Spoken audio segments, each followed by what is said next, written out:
Hello बच्चों, कैसे हैं आप। मैं फिर से आपके लिए वीडियो लेकर आई हूँ। और आज हम जो है आपका जो संविधान एक जीवंत दस्तावेज है उसका प्रश्न उत्तर वाला भाग जो है वो करेंगे। तो सब बच्चे बहुत सारे, अभी जैसे ही मैं ये वीडियो डाल रही थी तो बहुत सारे बच्चों ने कहा मैम क्वेश्चन आंसर लिखाइए। तो जब हम सिलेबस को समझ लेते हैं उसके बाद हम क्वेश्चन आंसर कंप्लीट करते हैं ना। कभी होता है कि पहले प्रश्न किए फिर हमने बाद में पाठ को समझा, तो पहले हमने पाठ समझा, अब हम प्रश्नोत्तर पे जाएंगे। तो यदि आप तीनों वीडियो देख लेंगे इस अध्याय की तो आप स्वयं ही उसके उत्तर देने में सक्षम रहेंगे, है ना। तो चलिए स्टार्ट करते हैं। सबसे पहला जो है इसमें पूछा है कि पाठ्य पुस्तक है मेरे हाथ में, और जिसमें प्रश्न नंबर एक में पूछा गया है कि निम्नलिखित में से कौन सा वाक्य सही है, यानी एक हमें करेक्ट आंसर चूज करना है, ठीक, और उसको लिखना है। तो इसमें 4 दिए हैं वाक्य। पहला है क, परिस्थितियां प्रश्न पढ़ते हैं कि संविधान में समय समय पर संशोधन करना आवश्यक होता है क्योंकि करके उन्होंने अपनी वाक्य छोड़ दिया है। नीचे अपने को क्योंकि के आगे अपना सही करेक्ट आंसर जो है वो लिखना है।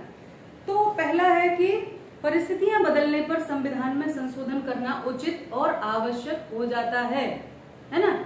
उचित और आवश्यक हो जाता है, इसीलिए संशोधन आवश्यक है। दूसरा वाक्य है किसी समय विशेष में लिखा गया दस्तावेज कुछ समय बाद अप्रासंगिक हो जाता है। तीसरा है हर पीढ़ी के पास अपनी पसंद का संविधान चुनने का विकल्प होना चाहिए।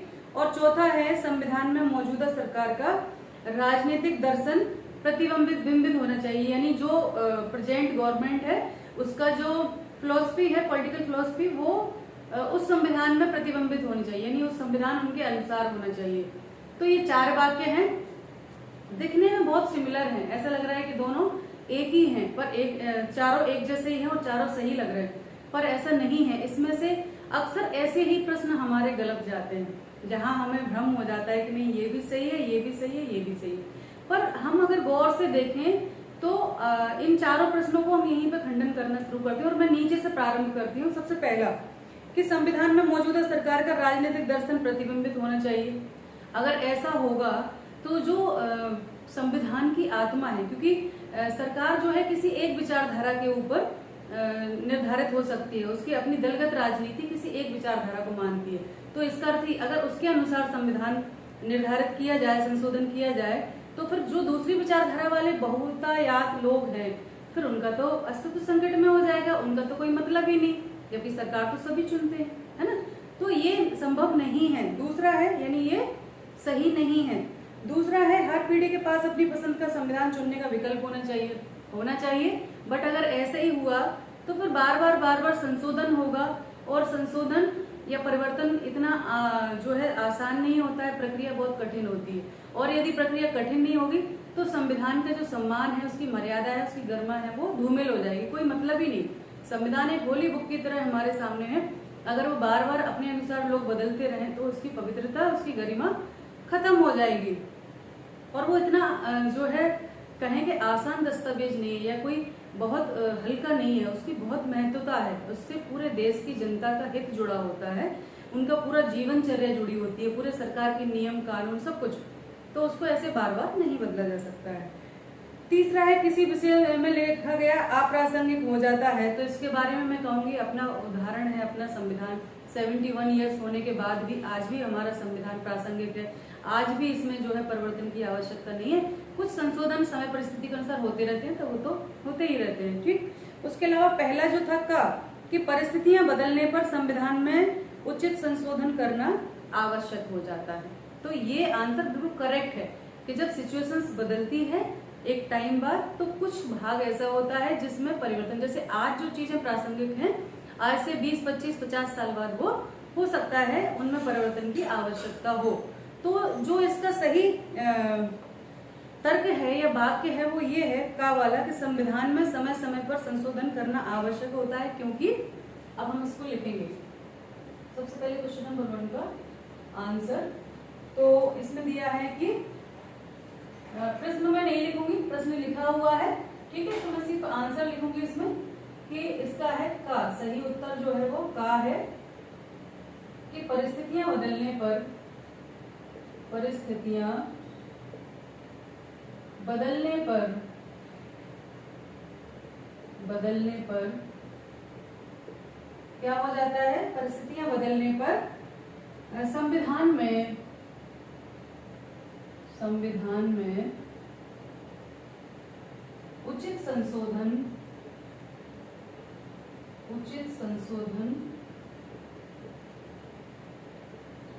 आवश्यक हो जाता है ना। एक समय ऐसा आता है कि वो संशोधन हमें करना ही पड़ता है। ठीक है। दूसरा जो है क्वेश्चन नंबर 2, उसका आंसर हम यहाँ लिखेंगे। तो क्वेश्चन नंबर 2 में दिया है निम्नलिखित वाक्यों के सामने सही या गलत का निशान लगाएं कि वो सही है या गलत है। तो 4 वाक्य हैं और चारों के सामने ही हमें राइट या रॉन्ग का जो है निशान लगाना है। तो सबसे पहला है क्वेश्चन नंबर 2, सही या गलत, सही या गलत, है ना। ये वाला है, ये ट्रू और फॉल्स। तो इसके सामने में पूरा सेंटेंस ना लिखते हुए आपका का जो है और का में लिखा हुआ है कि राष्ट्रपति किसी संशोधन विधेयक को संसद के पास पुनर्विचार के लिए नहीं भेज सकता। तो ये ट्रू है, क्योंकि और जो चीजें होती हैं और विधेयक होते हैं उनको तो पुनर्विचार के लिए भेज सकते हैं, बट ये जो संविधान संशोधन विधेयक है इसको राष्ट्रपति संसद के पास पुनर्विचार के लिए, यानी उस पर जो मंथन करने के लिए, उसमें संशोधन करने के लिए वापस नहीं भेज सकता। तो ये जो का है आपका वो राइट है, सही है। दूसरा जो खा है, उस खा में ये कहा गया है कि किसी समय विशेष में लिखा गया संविधान में संशोधन करने का अधिकार केवल जनता द्वारा चुने हुए प्रतिनिधियों के पास होता है। बिल्कुल सही है, क्योंकि संशोधन कैसे होता है? राज्यसभा, लोकसभा, अगर और टफ वाला है तो आधे राज्यों की विधानसभाएं और फिर राष्ट्रपति के साइन। तो ये सारे जो है किसके द्वारा चुने हुए हैं? जनता द्वारा चुने हुए प्रतिनिधि होते हैं। तो ये भी सही है, खा वाला भी आपका वाक्य सही है। अगला है ग, और गा में दिया गया है कि न्यायपालिका संवैधानिक संशोधन का प्रस्ताव नहीं ला सकती, परंतु उसे संविधान की व्याख्या करने का अधिकार है। तो व्याख्या के द्वारा वह संविधान को काफी हद तक बदल सकती है। तो ये भी सही है कुछ हद तक, क्योंकि वो सीधे पार्टिसिपेट तो नहीं करते हैं संशोधन में, जैसे वोट नहीं करते हैं, उसको प्रस्ताव पारित नहीं करते हैं, लेकिन उसको उसकी व्याख्या करने का अधिकार है। यानी जैसा कि हमारे इसमें कहा गया कि संसद संविधान में संशोधन कर सकती है, पर उसके बेसिक स्ट्रक्चर में, नहीं मूल ढांचे में परिवर्तन नहीं कर सकती। अब ये मूल ढांचा कौन सा है? ये पूरे संविधान में कहीं नहीं लिखा गया है किसी भी जगह कि कौन सा मूल संविधान है, कौन सा मूल ढांचा है। तो ये कौन बताएगा? ये न्यायपालिका बताएगी। तो न्यायपालिका अगर निर्धारित कर दे कि ये भाग जो है मूल ढांचा है, भाई आप इसमें संशोधन नहीं कर सकते, तो संसद उसमें संशोधन नहीं कर सकती है। तो इस प्रकार से न्यायपालिका भी कुछ हद तक उसको क्या कर सकती है? प्रभावित करती है और बहुत कुछ बदल भी सकती है। अगर कोई विधेयक आया और न्यायपालिका ने कह दिया कि ये तो मूल ढांचा है, तो उसमें आप संशोधन नहीं कर सकते हो, तो बदल भी सकती है ना। तो ये वाला जो प्रश्न है गा, ये भी सही है कि वो उसको संशोधन को जो है प्रस्ताव नहीं ला सकती, परंतु उसकी व्याख्या करने का अधिकार है, और इस नाते वो जो है व्याख्या करके संविधान को काफी हद तक बदल सकती है। ठीक है। फिर है घा, संविधान में कोई भी संविधान के किसी भी खंड में संशोधन कर सकती है। संसद संविधान के किसी भी खंड में संशोधन कर सकती है। तो ये फॉल्स है, बिकॉज अभी मैंने थोड़ी देर पहले बताया कि जो मूल ढांचा या बेसिक स्ट्रक्चर होता है उसमें संसद जो है वो संशोधन नहीं कर सकती। तो मेरे पहले ही वाक्य में, यानी आपका न्यायपालिका वाले में ही नीचे वाले का हल छुपा हुआ है। तो ये जो घा है ये गलत है कि संसद किसी भी भाग में संशोधन कर सकती है। संसद किसी भी भाग में संशोधन नहीं कर सकती है। ठीक है। तो ये आपको समझ में आ गया होगा और ये सारे फंडे आपके क्लियर हो गए होंगे। अब आपको याद करने की भी जरूरत नहीं है, ये सारा देखें। अब कभी भी अगर ये प्रश्न आते हैं तो आपको ये तर्क याद आ जाने चाहिए जो मैंने अभी बताया। अगर मैं चाहूँ तो वैसे ही बता सकती हूँ कि ये ट्रू है, ये फॉल्स है, ये निशान लग गए। ऐसे नहीं होता।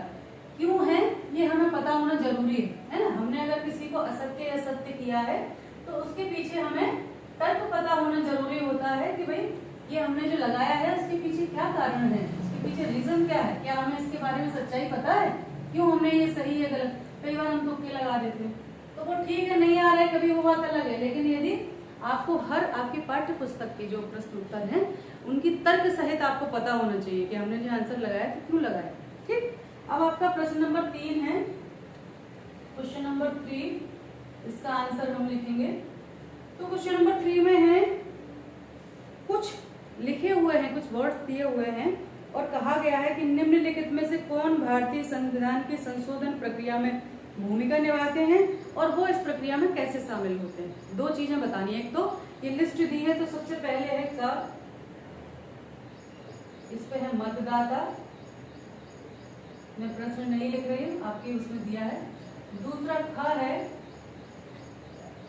है आपका भारत का राष्ट्रपति, भारत का राष्ट्रपति, ठीक है। और उसके अलावा ग है राज्य की विधानसभाएं, राज्य की विधानसभाएं, ठीक है। इसके अलावा घ है संसद, संसद में सभी आ जाते हैं, दोनों सदन, ठीक। और आपका अगला जो है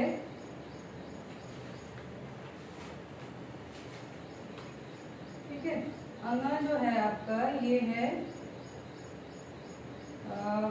राज्यपाल, ठीक है। और न्यायपालिका, न्यायपालिका। अब हम बारी बारी से इन पे चर्चा करेंगे कि क्या ये संविधान संशोधन में पार्टिसिपेट करते हैं, इन्वॉल्व होते हैं, और यदि होते हैं तो कैसे अपना रोल निभाते हैं। ठीक, तो सबसे पहले हम देखें, पहला है मतदाता। तो मतदाता जो है संविधान संशोधन प्रक्रिया में भाग नहीं लेता है, इसके द्वारा जो प्रतिनिधि चुने जाते हैं वो लेते हैं, पर डायरेक्ट मतदाता संविधान संशोधन की जो प्रोसेस है उसमें इन्वॉल्व नहीं होता है। तो ये हमारा, इस पे हमने क्रॉस लगा दिया। दूसरा है भारत का राष्ट्रपति। तो हाँ, ये सही है, भारत का राष्ट्रपति तो भाई संविधान संशोधन में भाग लेता ही है, क्योंकि अब कैसे लेता है वो आप देखें कि ये क्या करता है कि जब दोनों सदनों से पारित होकर, विधायकों से पारित होकर, राज्यों की विधानसभाओं से पारित होकर, दोनों सदनों में पारित होकर जब प्रस्ताव, संशोधन प्रस्ताव आता है तो उस पर अंतिम हस्ताक्षर जो है राष्ट्रपति के होते हैं, उसके बाद ही वो बिल पास होता है। कोई भी बिल तभी पास होता है जब राष्ट्रपति के हस्ताक्षर होते हैं। तो इस प्रकार से राष्ट्रपति भी, उसके हस्ताक्षर के बिना कोई भी संशोधन मान्य नहीं होगा, तो इसलिए वो इन्वॉल्व होता है। ठीक है, डायरेक्ट इन्वॉल्व होता है। उसके अलावा राज्य की विधानसभाएं, तो हाँ ये भी इन्वॉल्व होती है, क्योंकि कुछ तो साधारण संशोधन होते हैं जिनमें आसानी से, जैसे राज्यों की सीमाएं बढ़ाना, घटाना, नाम में परिवर्तन करना इत्यादि, इनमें तो नहीं पड़ती। लेकिन कुछ विशेष जब हम करते हैं संशोधन, तो उसमें राज्यों की विधानसभा, आधे राज्यों की विधानसभाओं की सहमति लेना भी आवश्यक होता है। जैसे 28 राज्य हैं तो 14 की सहमति आवश्यक है उसमें, तभी वो और संसद में पास होकर राष्ट्रपति हस्ताक्षर करेगा। तो इस तरह से ये भी इन्वॉल्व होती है। फिर है संसद, तो भाई संविधान संशोधन लाती, संसद में पारित होता है, संसद के अलावा नहीं होता। संसद ही उसमें प्रस्ताव लाती है, पारित करती है, आगे बढ़ाती है, साइन होकर राष्ट्रपति के वो पारित हो जाता है। ठीक, तो संसद भी इन्वॉल्व होती है। राज्यपाल, तो राज्यपाल का कोई रोल नहीं है, राज्य विधानसभाओं का है, क्योंकि जनता द्वारा चुने हुए प्रतिनिधि उस पर काम करते हैं और फिर यहाँ से पास होके वो संसद में जाता है। तो राज्यपाल का कोई रोल उसमें नहीं है। तो इन जो 4-5 नाम दिए थे, 1 2 3 4 5 6, इसमें से वोटर्स का कोई रोल नहीं है, डायरेक्ट राज्यपाल का नहीं। अब न्यायपालिका, तो न्यायपालिका डायरेक्ट इन्वॉल्व नहीं होती है ना, संसद में होता है और संसद से न्यायपालिका अलग है। अब न्यायपालिका कैसे इन्वॉल्व होती? चूंकि न्यायपालिका को अधिकार है कि वो संविधान की व्याख्या कर सके। यदि कोई वाक्य लिखा हुआ है, जैसे मैंने कहा कि अभी बताया आपको कि राज्यपाल क्यों भाग नहीं ले सकता, विधानसभाएं कैसे भाग ले सकती हैं, तो हमने बस ये लिख दिया, राइट पे निशान लगा दिया। अब इसकी व्याख्या मैंने की ना कि भाई जब विशेष संविधान संशोधन होता है, कुछ विशेष उपबंधों में होता है, तो जिनमें विशेष प्रक्रिया की आवश्यकता पड़ती है, तो उनमें राज्य विधानसभाओं की सहमति लेना आवश्यक होता है आधे राज्यों की विधानसभाओं की। तो ये व्याख्या किसने की? मैंने की, है ना। तो ऐसे ही व्याख्या करने का जो अधिकार है वो न्यायपालिका को है। न्यायपालिका ही ये तय करती है कि कौन सा मूल ढांचा है। तो इस प्रकार से वो उस संशोधन को बदल भी सकती है, उसमें इन्वॉल्व होती है। हम कहें डायरेक्ट इनडायरेक्ट, डायरेक्ट ही है, क्योंकि कोई पार्ट अगर संशोधन के लिए आया तो ये तय करना कि मूल ढांचा है कि नहीं, ये न्यायपालिका ही बता सकती है। तो इस प्रकार से वो भी इन्वॉल्व रहती है। तो ये सारे के सारे इन्वॉल्व रहते हैं संविधान संशोधन प्रक्रिया में। एक तो संसद में पारित होकर राष्ट्रपति के पास चला जाता है, ठीक है। दूसरा ये होता है कि संसद और राज्यों की विधानसभाएं, फिर राष्ट्रपति, और उसके अलावा न्यायपालिका ये तय करती है कि भाई ये मूल ढांचे में परिवर्तन तो नहीं कर रहे हैं। तो इस प्रकार से तो आज हम इन तीनों का, उम्मीद करते हैं आपको समझ में आया होगा और इंटरेस्टिंग भी लगा होगा। मेरा उद्देश्य ये है कि आपके बेसिक क्लियर करो, आपकी जो अवधारणा है पॉलिटिकल साइंस आपके सभी में, मुझे लगता है, हालांकि मैं 11वीं से इसकी विद्यार्थी हूँ, मुझे लगता है अगर इसको ठीक से नहीं समझा जाए, जैसे गणित के विशेष नियम होते हैं उनकी तरह अगर इनको नहीं समझा जाए, हमें हर अनुच्छेद के पीछे आगे की बात नहीं मालूम हो, तो हमारे लिए भी ऊपर से गुजर जाने वाली चीज है। एक तो ये निरंतर पढ़ने वाला है, निरंतर परिवर्तन होते रहते हैं, और दूसरा इसके पीछे एक लॉजिक है। पॉलिटिकल साइंस, इसको विज्ञान की संज्ञा इसीलिए दी गई है कि हर के पीछे तर्क है, हर अवधारणा के पीछे एक तर्क है, एक रीजन है। अगर ये नहीं होगा तो ये नहीं होगा, है ना। कार्यकरण संबंध है कि अगर ये और ये मिलाए 2 + 2 मिलके 4 होते हैं, वो 5 नहीं हो सकते। ऐसे ही इसमें भी सारी चीजें, अगर ये परिस्थितियां होंगी तो ये परिणाम आएंगे। इनमें से अगर एक भी परिस्थिति अलग है तो परिणाम बिल्कुल अलग होंगे, है ना। तो वही, तो इसलिए बेसिक क्लियर करना, आपके कंसेप्ट क्लियर करना, सिर्फ सिलेबस में हमने पढ़ा, हमने प्रश्न याद किए और हम आगे बढ़ गए, ये उद्देश्य नहीं होना चाहिए। क्योंकि सिलेबस लगाने का अर्थ ही ये होता है, सरकार की मंशा होती है कि भाई बच्चा इस उम्र में आके, इस कक्षा में आके ये बातें उसको पता होना चाहिए। तो हम सीढ़ी दर सीढ़ी ये सिलेबस का निर्धारण होता है। तो सिलेबस हमें नंबर आपके कितने भी आए, पर मेरा ये मानना है कि पूरा सिलेबस आपको याद होना चाहिए, पता होना चाहिए कि हमने क्या पढ़ा। जब आप कक्षा से निकल के जाए तो कम से कम 100% ना दे, 60-70% तो आपको पता हो कि हाँ। और जब ऐसी स्थिति में आप आ जाते हैं तो कभी भी आजीवन आपसे ये चीजें, अगर ये चीजें आपसे अब कभी भी पूछ जाएंगी तो मुझे नहीं लगता कि आपको याद करने की जरूरत है कि संविधान संशोधन में कौन कौन भाग लेता है, क्यों लेता है ना, कैसे लेता है। ये सारी चीजें यहाँ हम क्लियर कर चुके हैं। तो ऐसे ही फंडे क्लियर होंगे तो आपको ज्यादा समझ में आएगा। तो जुड़े रहें और पढ़ाई करते रहें। मैं आपके साथ हूँ, पिछले साल भी हम सब साथ रहे थे, अब भी साथ हैं। धन्यवाद सभी को, नमस्ते।